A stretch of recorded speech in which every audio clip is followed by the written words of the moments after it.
Allahumma salli ala nabiyyina Muhammadin wa ala alihi wa ashabihi ajma'in.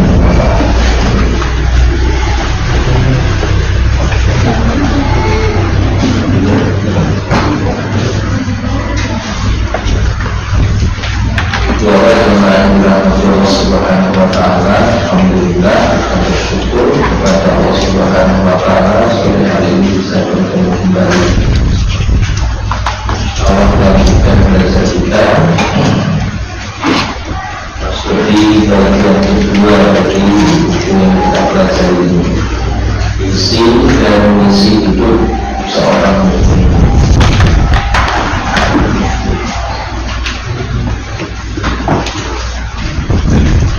Isi dan misi hidup seorang mukmin.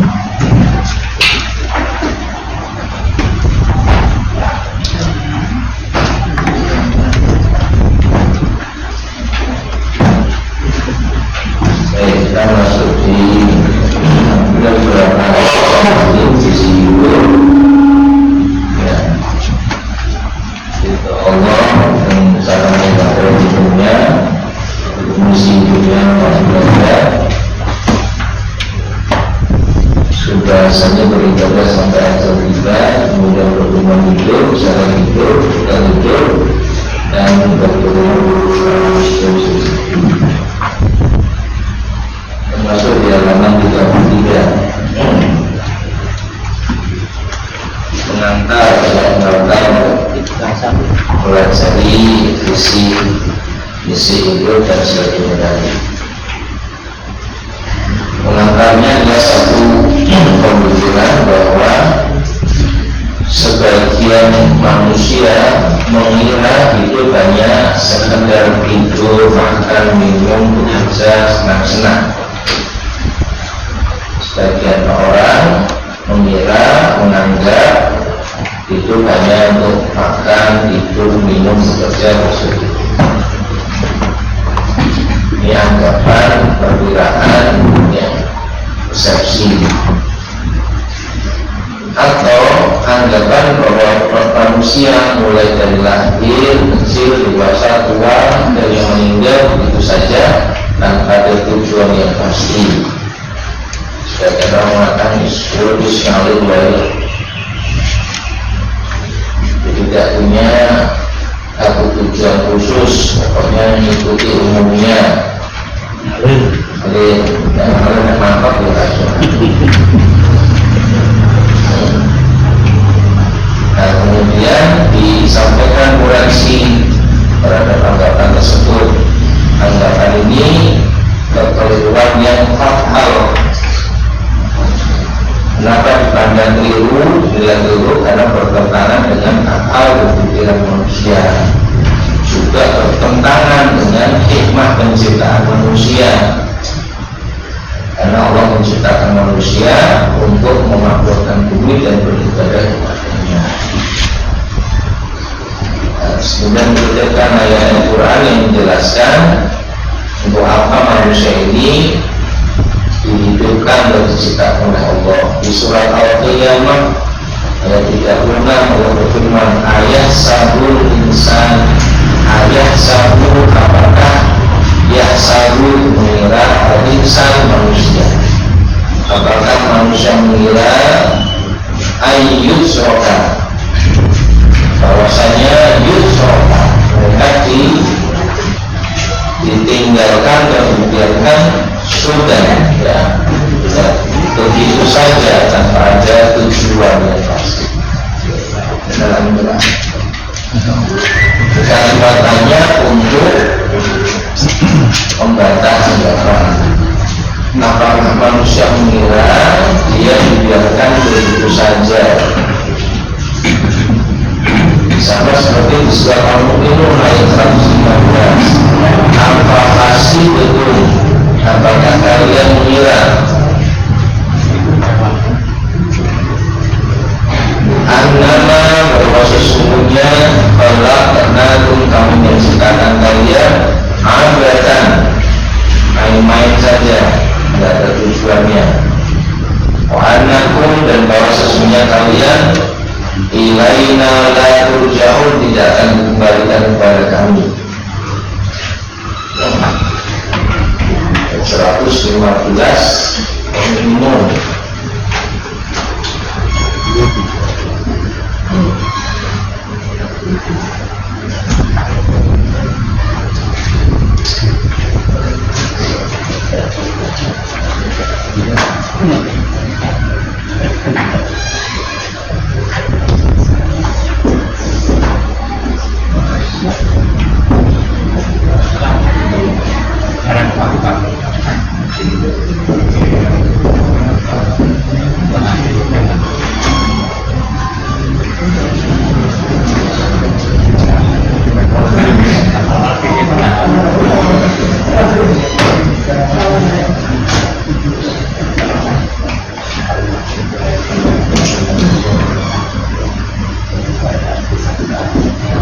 visi dan misi dalam hidupnya. Visi adalah pandangan, harapan, cita-cita. Misi adalah upaya mencapai harapan dan cita-cita. Visi itu cita-cita, harapannya, pandangan ke depan. Misi itu upaya dilakukan untuk mencapai cita-cita harapannya. Ketika seorang muslim memahami visi dan misi hidupnya, mereka akan berusaha menggapai visi dan misi tersebut dengan semaksimal mungkin. Apa visi dan misi hidup seorang muslim? Visi hidup seorang muslim adalah menggapai ridha Allah, memurnikan keikhlasan ibadah hanya kepadanya dengan meladeni Rasulullah SAW dalam amal. Visi hidupnya beribadah semasa-masa pada sampai datangnya ajal.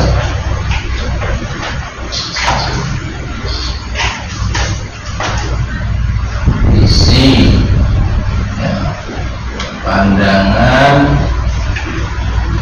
cita-cita depan.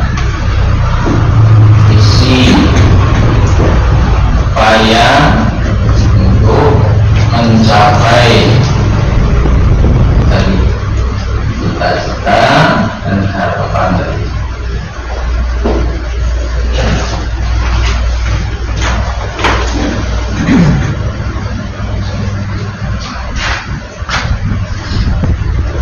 Quran surah Al-Baqarah surah 98 ayat 5. Wama umiru illa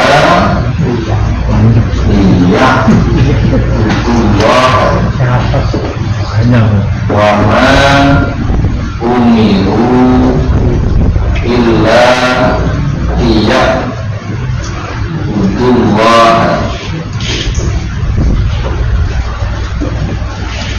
mukhlisina lahu ad-din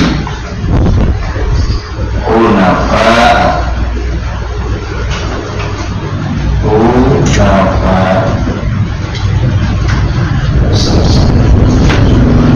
tidaklah mereka diperintahkan kecuali agar mereka menyembah Allah saja mukhlisina lahu, dengan memurnikan ketaatan. Mukhlisin khalaso yakhlusu, ikhlas, mukhlis khalaso yakhlusu. Nah, terus ini jadi ikhlas, ikhlason,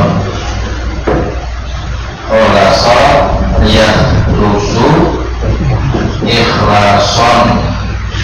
Ini bisa kemudian menjadi mukhlis orangnya, ikhlas orangnya mukhlis. Kalau saja khusyuk, murni tanpa campuran. Bersih, murni tanpa campuran. Susu dari binatang ternak sapi disebut labanan horizon. Labanan horizon dalam Quran. Labanan horizon. Labanan susu horizon murni. Disebut susu murni karena tidak tercampuri. Ketika diperes, kalau sebabnya itu antara kotoran dan darah, saat diperes itu tidak tercampuran darah, tidak tercampuran kotoran.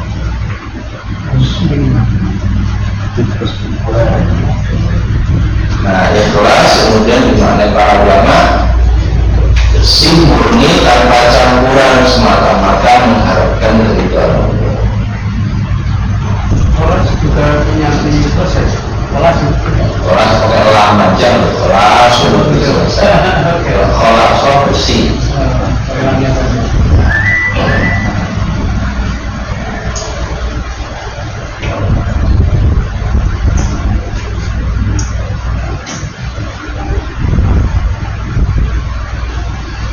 dikutipkan hadis Nabi berkaitan dengan suci itu mencari ridho Allah.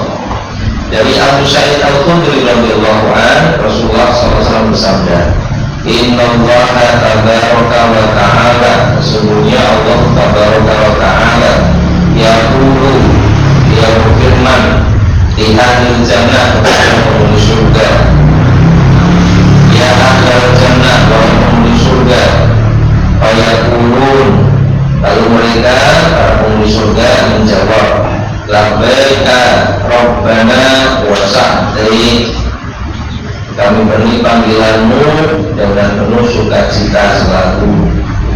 Fayaqulu, lalu Allah berfirman lagi, hal raditum, apakah kalian telah ridho, kalian telah puas? Fayaqulun, lalu mereka para penghuni surga menjawab, wa ma lana la narda, bagaimana kami tidak puas, bagaimana kami tidak ridho. Wa qad a'taitana, padahal Allah sudah memberi kepada kami malam tu'ti ahadan, apa-apa yang belum pernah diberikan pada seorang pun min khalqika, dari makhluk. Nah, di surga mendapatkan sesuatu yang belum pernah diberikan pada siapapun.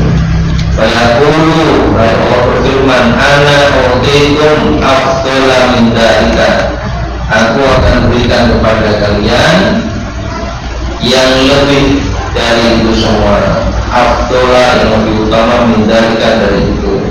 Qalu, mereka para penghuni surga berkata, ya Rabbi, ya Rabb, wa ayyu syai'in afdalu min dzalik, yang lebih dari itu apa?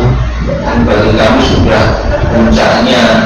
Fayaqulu, Allah berfirman, uhiddu alaikum ridwani, aku telah halalkan atas kalian ridwani, keridhaanku, wala askhatu alaikum ba'dahu abadan, dan aku tidak akan murka pada kalian selamanya. Di puncak dari kenikmatan itu ya keridhaan Allah Subhanahu wa ta'ala, bukan kenikmatan secara materinya. Sedangkan kalau bertamu disuguhi oleh macam-macam, oleh sate, oleh tongseng, oleh buah, sampai buah-buahan, tapi sendirian itu kurang mood, rasanya nak dibuatannya apa? Sebenarnya itu pun tapi nanti lain mana diterima dengan hati yang senang dan puas, itu sudah puncaknya. Walaupun surganya yang mengikuti dari kopi, tapi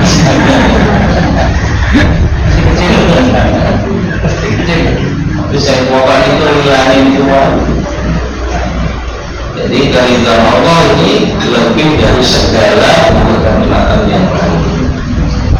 Dari hadis ada diketahui masuk surga ada satu nikmat yang luar biasa, tetapi kenikmatan yang lebih tinggi dan lebih mudah, yaitu ridho Allah. Orang beriman ketika beramal selalu mencari ridho Allah.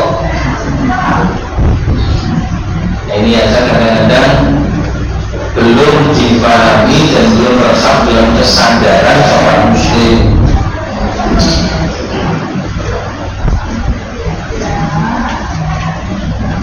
Kita masih banyak yang semangat ibadai dan tidak kayak programnya tapi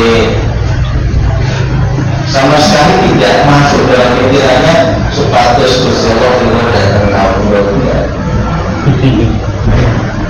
ya, berarti yang penting orang duit, yang penting berpangkat, yang penting dari lancar itu dianggap cukup dan sudah menjadikan puas. Dan mereka rasanya beriman itu di kampung itu ada duit.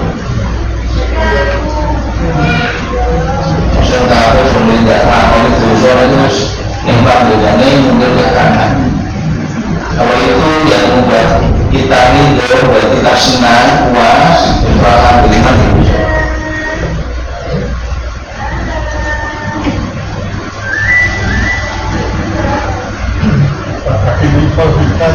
Jadi kita ciptaan mana makhlukmu ciptaan.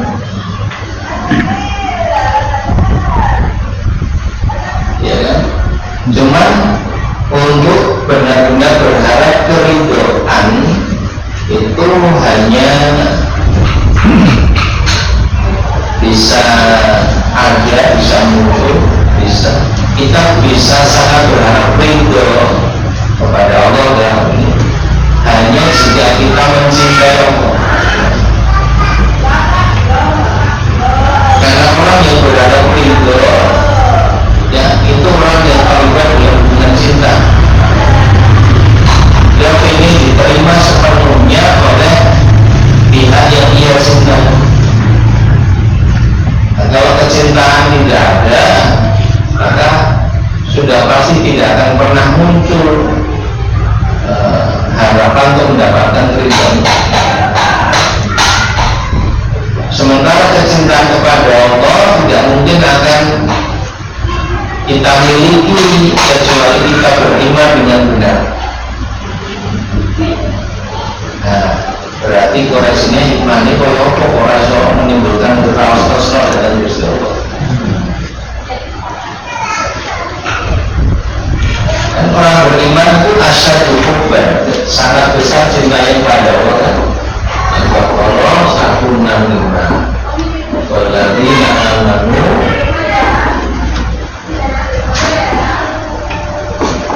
asyaddu hubban lillah walladzina amanu asyaddu hubban lillah.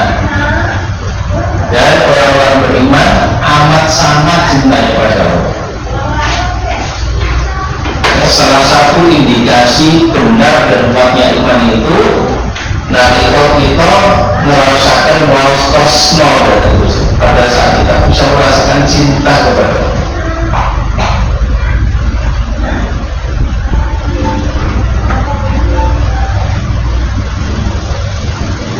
Tidak mungkin iman itu ada kecuali dengan adanya pengenalan, pemahaman, interaksi.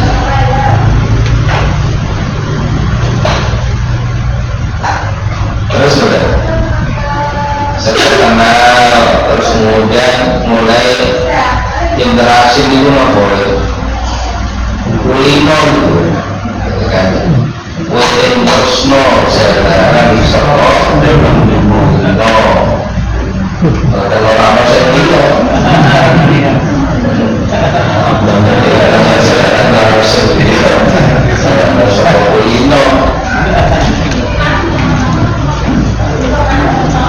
mengenal Allah, kemudian berinteraksi dengan Allah, tumbuh rasa cinta. Kecintaan menunjukkan harapan akan keridhaan dia yang dicintainya. Ya Allah, jadi bukan satu itu langsung berharap ridho itu membayarkan.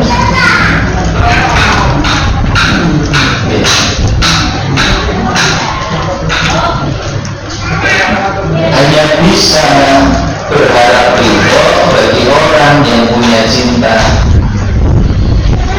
Hanya bisa merasakan cinta kalau dia memiliki pengenalan dan interaksi yang baik dengan yang dicintai. Hanya bisa benar-benar mengenal dan berinteraksi dengan baik kalau cinta. Akhirnya begitu. batasan mengenal itu sampai sejauh mana? Batasan mengenal dan cinta. Ya dengan tahu kenalnya dia pengenalan yang sampai menumbuhkan cinta itu boleh kenal bukan anak. Tidak hanya nama, alamat rumahnya, wajahnya, terus apa? Sampai terus kebiasaannya apa, terus kemudian kita berteman sekian lama, pertemanan, berinteraksi, kuliner itu bisa menumbuhkan ikatan batin. Lainnya sudah ada ikatan batin itulah raus terusnya itu sangat terasa. Udah ngaji kok, Pak Hermanto atau kok rasanya kurang.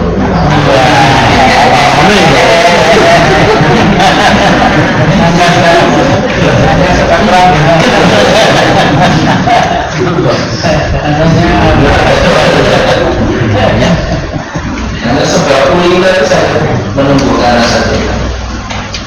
Nah, interaksi kita dengan Allah itu seberapa sering? Bagian kita mencukupkan cuma 5 waktu toh. Sunnah berat. 5 waktu itu pun memang cukup karena sudah studi ya. Sapal. Tanpa pembayaran.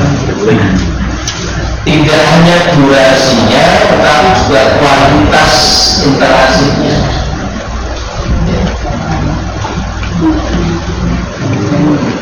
Durasi yang mungkin tidak seberapa lama, tetapi dengan kualitas yang bagus bisa menunjukkan kedekatan, keterikatan, kecintaan.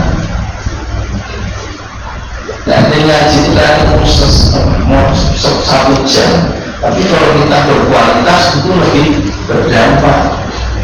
Bukan semua berjam-jam, maksudnya karena ini ramu-ramu, ada subuh berkawanan. Tidak ada dampaknya sama sekali karena kualitas pertemuannya tidak diperhatikan. Maka interaksi kuliner Gusti Allah tergantung dan berdasarkan mutu pun mutu kualitasnya betul. Ini kadang-kadang nggak mudah untuk mengatakan aku hanya berharap ridho Allah, itu kan berarti kosong kering lama-lama nih. Prosesnya nggak dijalani. Karena aku Gusti Allah berubah, karena upaya untuk mengenali tidak dilakukan. Loh, caranya karena aku bersunyi disebut dengan ma'rifatullah, mengenal Allah. Ma'rifatullah, mengenal Allah.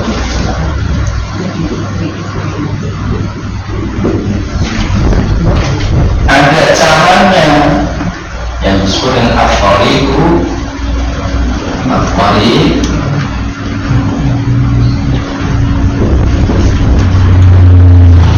at-thariqu ila jalan untuk mengenal Allah.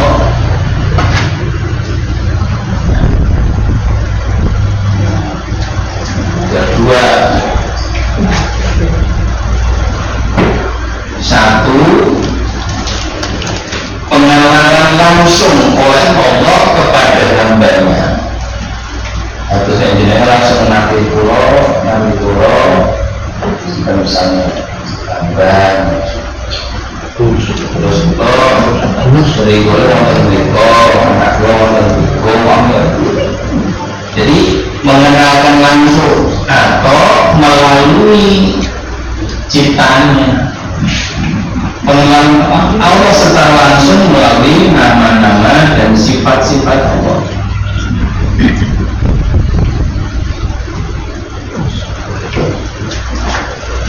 Wallahul ladzi la ilaha illa huwa alimul ghaibi wasyahadah huwar rahmanur rahim. Mengenalkan dirinya melalui nama-nama dan sifatnya. Dialah Allah yang tidak ada sesembahan yang hak kecuali Dia, yang mengetahui yang maupun yang nyata, yang menciptakan, yang maha mengetahui, yang maha pengampun, yang maha penyayang. Juga melalui ciptaannya, alam semesta.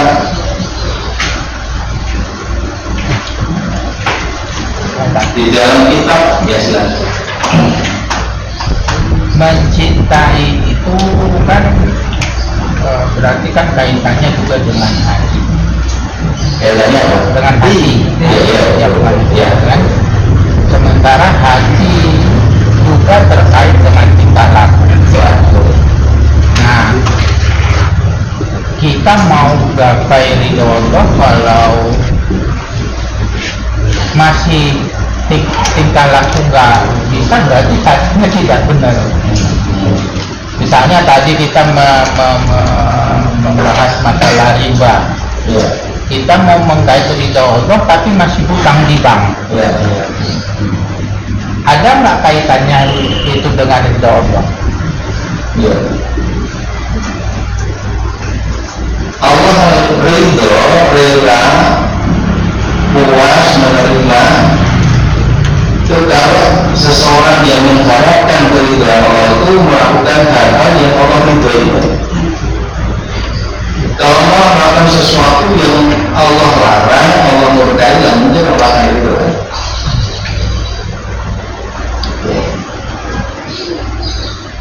Bagaimana jenengan akan senang, suka, cinta dengan seseorang, padahal seseorang itu melakukan sesuatu dengan fungsi. Gak mungkin kan? Bagaimana mungkin Allah ridho pada seseorang pada orang itu terus menerus bermaksiat kepada Allah, meninggalkan perintah Allah? Gak mungkin. Bahkan dalam kasus riba, dalam Quran sebutkan sesungguhnya Allah memaklumkan orang kepada orang yang makan riba. Berarti ya kalau orang melakukan praktek riba itu menantang busro.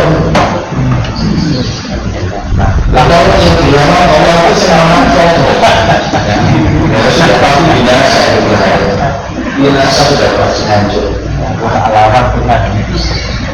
Hancur bagaimana sudah kebakaran di dunia yang masalah data bertumpuk, kebahagiaan tidak dirasakan.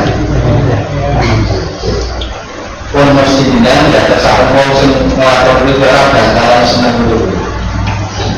Tidak ada ketenangan lagi. Sampai disebutkan oleh makan juga seperti orang gila yang kemasukan setan. Ya selama keras.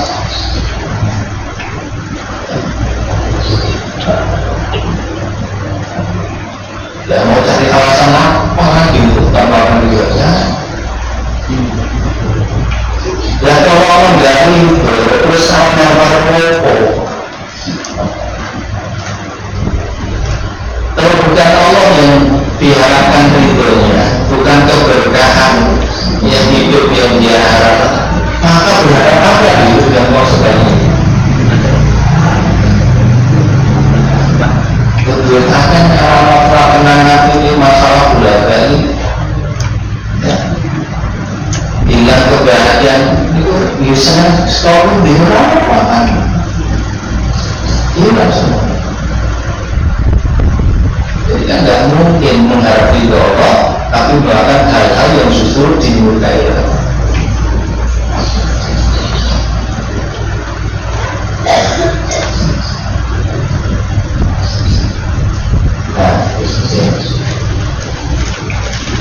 Di dalam kitab Al-Imam Syekh Abdul Majid Az-Zindani, ini kitab tentang akidah yang direkomendasikan oleh 100 ulama dunia untuk dipelajari. Terjemahannya sudah banyak. Di bagian awal kitab itu ada penjelasan ya, keterangan dalil nakli maupun akli, dari akal maupun dalil dari Quran maupun Sunnah. Di antaranya begini: memperhatikan ciptaan akan menunjukkan kepada sebagian dari sifat pencipta. Memperhatikan ciptaan akan menunjukkan kepada sebagian sifat pencipta. Ya, dulu pernah kita sampaikan di sini. Ciptaan itu buatan, produk. Jangan perhatikan sesuatu yang dibuat atau produk, terus diperhatikan dengan sungguh-sungguh. Misalnya di botol ini kan produk, perhatikan.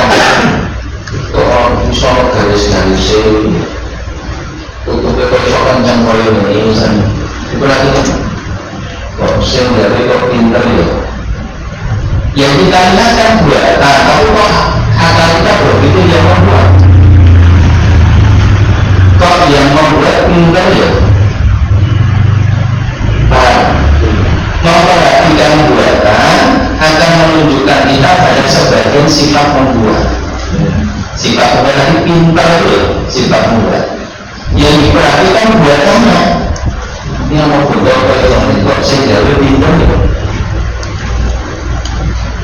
Begitu pun kita memperhatikan alam semesta dengan segala pengaturannya. Lalu kita akan berpikir, ini yang menciptakan dan mengatur pandai sekali ya. Dan akhirnya kita kenal Allah melalui ciptaan. Ya, sebagian perbuatan Allah, sifat Allah kita ketahui melalui ciptaan. Ya. Ini ada hati ciptaan apa ini?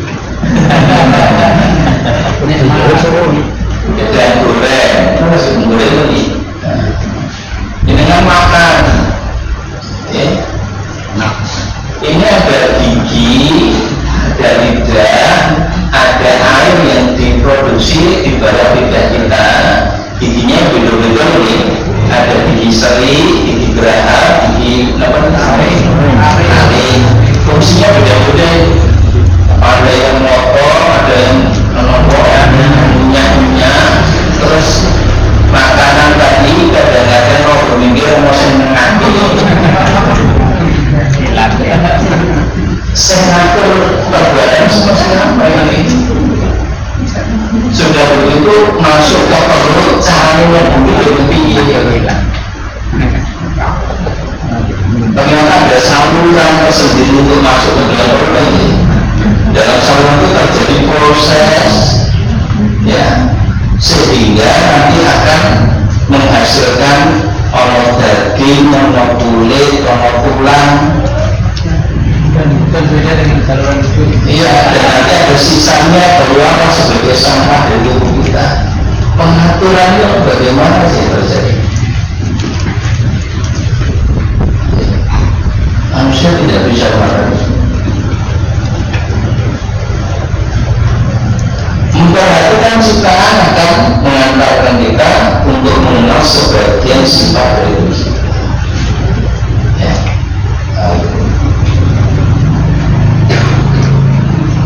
Kalau orang Arab berbunyi, orang Arab musuh itu mengatakan perkataan ini.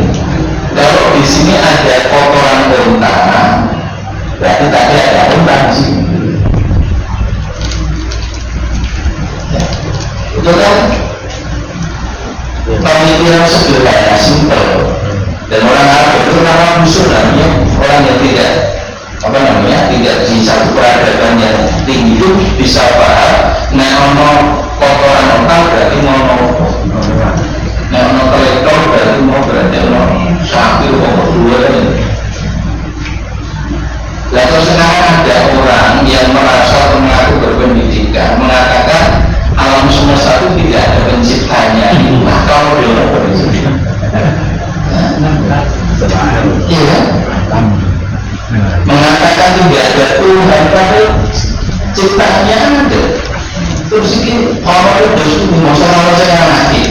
Kalau dari mana juga? Tidak masuk akal sama sekali.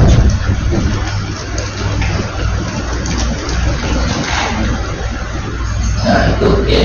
Nah kalau lewat nama dan sifat-sifatnya sudah jelas Quran, sunnah Nabi menjelaskan nama-nama Allah, sifat-sifat Allah.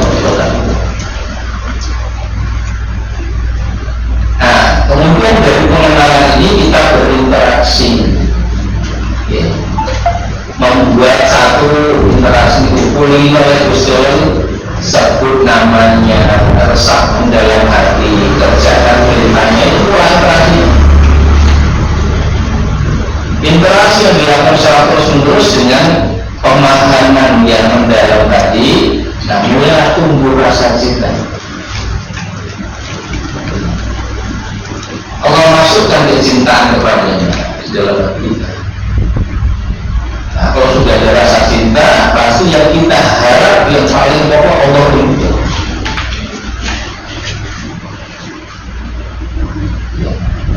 Kalau sudah fokus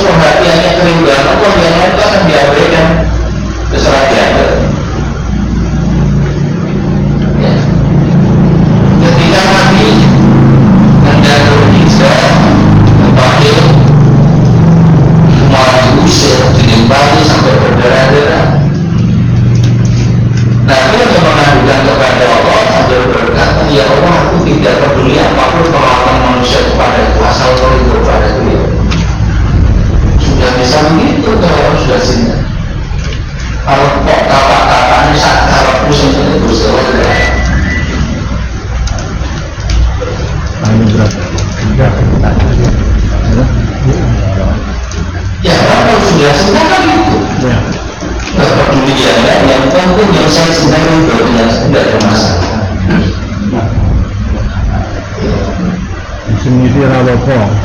Tapi sebagian manusia nggak terlalu peduli dengan keriduan Allah, yang penting dunia untuk dia dapat sesuai rawopo semua ini itu. Berarti dia tidak pernah berharap keriduan Allah.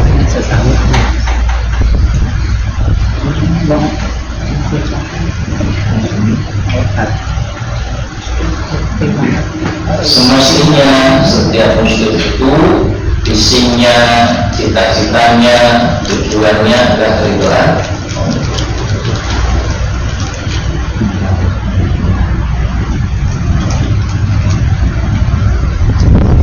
Wa minan nasi man yasri nafsahu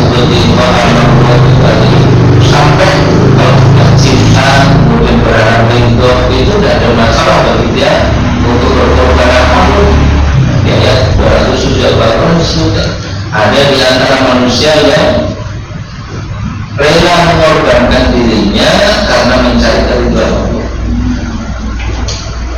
Ini ayat ini turun ada latar belakangnya, ada sahabat saya lupa namanya ya. Dia mau hijrah, kemudian dihalang-halangi oleh orang musyrik. Ya, dia lihat kamu mau kemana? Mau ya keluar dari Mekah ini mengikuti para sahabat Nabi yang lain. Tidak boleh. Ya, tidak diperkenankan. Terus ya apa yang kamu inginkan dariku? Asal aku bisa berhijrah akan berikan. Ya. Kalau dia minta segala dia miliki, rumahnya, ada usahanya, kekayaan, silakan ambil itu semua. Asal engkau biarkan aku keluar dari Mekahnya, aku berikan semuanya buat kamu. Nah, kemudian dia maka turunlah ayat ini menjelaskan ada di antara manusia yang rela mengorbankan dirinya semata untuk mendapatkan keriduan.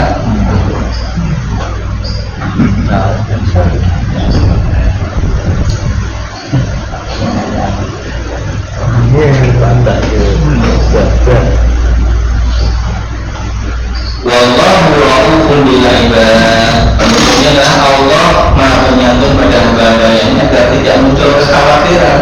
Ra'ufun Maha Penyantun pasti akan memberi balasan kepada apa yang dilakukan hambanya. Dia sudah berkorban apapun, tidak usah khawatir, Allah pasti kasih balasan.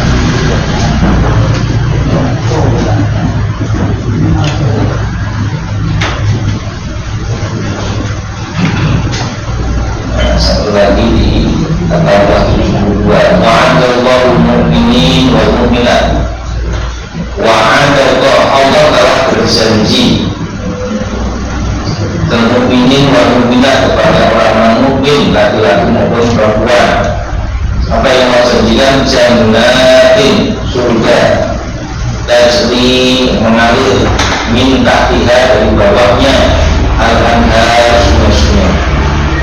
Khalidin, kalau mereka fiha, di dalamnya, di dalam surga itu. Wa masakina, dan tempat-tempat tinggal. Masakina, tempat tinggal thayyibatan, yang thayyib, yang baik, yang bagus. Fi jannati adn, di dalam surga. Wa ridwanun, dan keridhaan min Allah, dari Allah akbar, lebih besar. Keridhaan Allah lebih besar dari semua yang dijanjikan Nabi.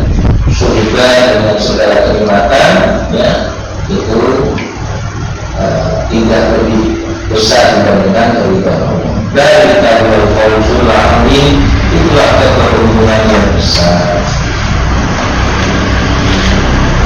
Kita cukupkan dulu ya di kajian isi mencari ridho Allah. Jadi ada yang mau disampaikan kepada saya, Pak? Ya, menurut Untuk mencapai ridho Allah itu kan kelihatannya tingkatan-tingkatan ya Pak. Kata gini loh. Kalau orang mau beramal sudah berusaha seikhlas-ikhlasnya agar mendapat ridho Allah, tapi bisikan-bisikan itu walaupun jelek maupun baik itu ada bisikannya Pak. Ya, dari situ kan ternyata ada kelasnya loh Pak. Orang-orang yang biasa yang bisiki yang lebih soleh ya ada tingkat apa begitu Pak? Kalau kayak kantor punya tujuan mau ke misalnya ke Jaya tujuannya, kan pasti melewati jalan menuju tujuannya ya.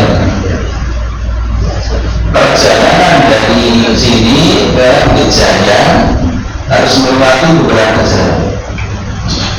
Di sepanjang jalan itu mungkin ada yang mengundang, ada bisikan-bisikan, ada yang memberikan pengaruh. Udahlah ketemu koncone lawas, kue-kue,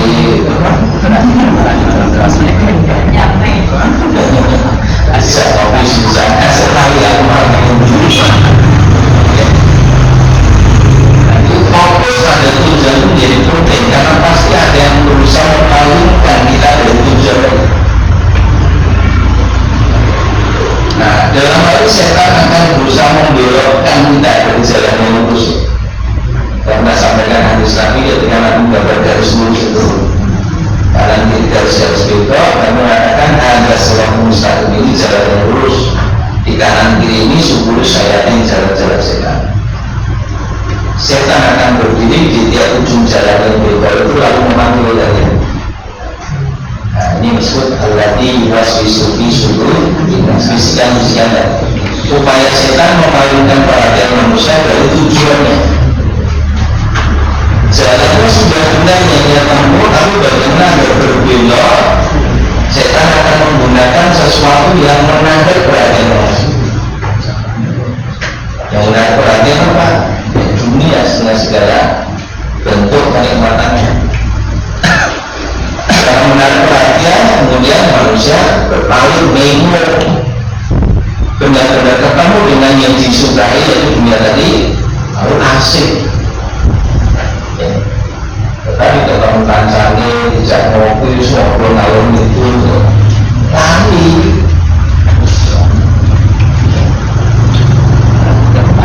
Bahkan sudah berbelok jauh. Padahal waktu ini zaman now untuk tekan boleh, tapi batal nih gue aku Lagi masih ngaji yang kita kan juga ada sesuatu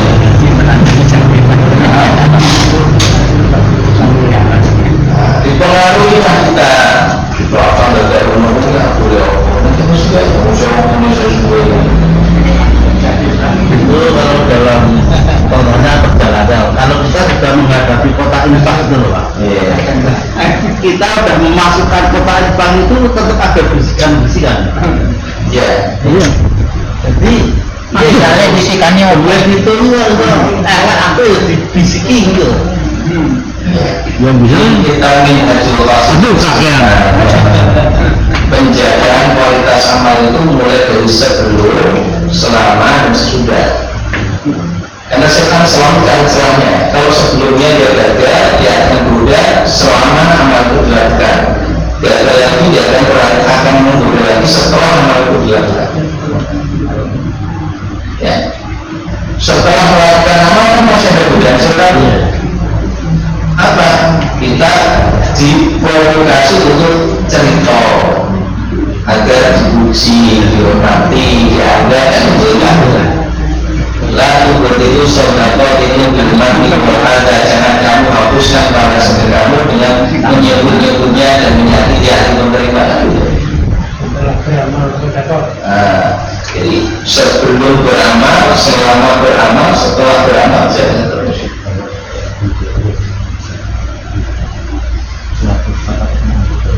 Nah, memang ujiannya ujian keikhlasan. Orang ikhlas itu sudah tidak punya kepentingan apapun kecuali dari Gusti Allah. Tidak berharap perhatian siapapun kecuali perhatian Allah. Tidak berharap pemilihan siapapun kecuali pemilihan Allah. Tapi para ulama mengatakan di dunia paling berat itu ikhlas. Paling apa itu?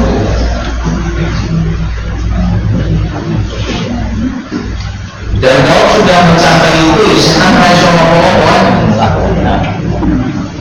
Kan ketika bertekad menggoda Adam dan Hawa tujuannya, iblis mengatakan aku akan mendatangi dari depan, dari belakang, dari kanan, dari kiri, sehingga engkau ya Allah tidak akan mendatangi kebanyakan mereka kecuali menyebutkan engkau. Inna min ibadakan mukhlasin, kecuali hamba-hambamu yang ikhlas aku tidak mampu. Kalau sudah itu menggunakan saya shopping yang dia punya, maka iblis pun tidak bisa menggoda orang yang ikhlas.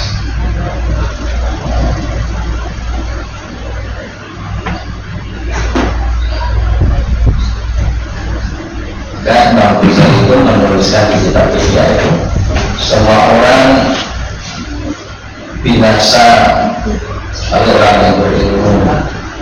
Orang berilmu akan rugi kecuali orang yang mengamalkan ilmunya. Orang yang mengamalkan ilmunya akan tertipu kecuali yang ikhlas. Nah, sudah ikhlas sudah mentok masuk, dia akan berugi. Ya, silakan. Yang ramai ya, Ya. Tentang apa itu? ada orang Islam dia berbuat baik betul-betul tanpa praktek dari hati manusia. Tentunya saya berbeda, saya tidak akan mengatakan memang berbeda saja. Itu tidak, saya betul juga ingin bertahan dan memang saya ingin berbuat baik. Apa yang dituliskan di formulir di mana itu bukan yang saya tuliskan. Ini berbaik saja ya. Apa yang kita apa itu enggak? Karena kali itu berbaik aja. Gimana kita nilainya dia itu kok? Enggak mungkin kalau kita berbuat baik dia bisa berharap dari Allah. Dia sampai bahwa saya enggak mengharapkan itu. Nah itu kan memang saya memang mau berbuat baik aja. Berkata kita pada saat itu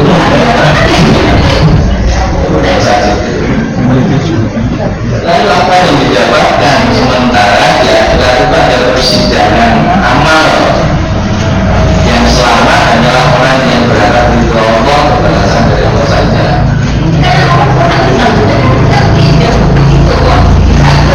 Terus orang yang ngomong seperti itu berarti kan biar dinilai baik sama orang kan? Nggak ada orang tidak punya tujuan. Tujuannya apa ngomong gitu? Kan biar orang tahu. Berarti tujuannya adalah penilaian orang. Dia bohong mengatakan saya tidak punya tujuan apa-apa, ya tujuannya tujuan. Ya, nggak ada orang tidak punya tujuan. pengumuman Kalau kamu tidak berharap apa-apa, ya udah usah cerita. tapi omongkan Ini apa? Kita nggak usah tertipu dengan ucapan orang. Masa ngomongnya masih dulu, kalau ini masuk, terus hasil itu dulu kan? Jadi ucapannya nggak bisa diterima karena dengan menyampaikannya kepada orang-orang berarti dia butuh pengakuan. Betul? Sampaikan utamanya yang tertipu dengan ini bukan pada dasar ini. Seringkali kita tertipu oleh casing, Iya. oleh sesuatu yang terlihat tuh. Iya. Nah ini untuk tidak tertipu ini Butuh pendalaman ilmu, kebersihan hati, sehingga terbimbing kita orang untuk dalam hati. cukup ngaji. Iya. Sehingga ya menjaga kebersihan hati. Jadi itu yang di surat Al-Baqarah 27 itu ada penulisannya itu namanya Suhaib bin Sinan. Nah, supaya bisa Saya baca ini. itu ya, dia berikan semua yang asal bisa ikuti jalan dia. Kesimpulannya ridho itu wujudnya adalah berkorban. Ya, korban waktu, korban pikiran, korban Orang ridho itu kan bukan menerima kan. terima Allah. Jadi Allah menerima kita sepenuhnya, kita rela berkorban, ya, kita taat secara total, patuh sepenuhnya, kita rela merendahkan diri sebenarnya, asal Allah itu semua. Nah, itulah ibadah. Maka jadi untuk sampai itu adalah ibadah, ibadah ketaatan, kepatuhan, ketundukan, merendahkan diri, cinta.